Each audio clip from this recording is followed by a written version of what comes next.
Welcome back to the channel. In this video, I'll show you how to convert your normal videos into green screen videos on your mobile phone, whether you're using an iPhone or Android device. The process is simple, so let's dive in. Download the CapCut app from your App Store. It's a free video editing app that we'll use for this tutorial. Open any web browser on your device and search for green screen images. Download any green screen photo from the search results and save it to your photo gallery. Open the CapCut app and create a new project. Import the green screen photo you downloaded earlier into your project.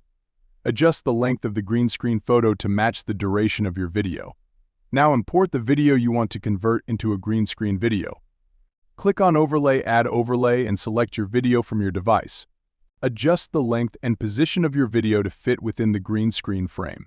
Select the video layer, scroll down, and tap on Cutout, then remove background. Wait for CapCut to remove the background of your video, leaving you with a green screen video that you can edit further.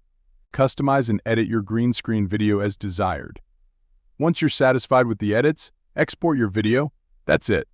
You've successfully converted your normal video into a green screen video using CapCut. If you found this tutorial helpful, don't forget to give it a thumbs up and consider subscribing to the channel for more content like this. Thanks for watching, and see you soon.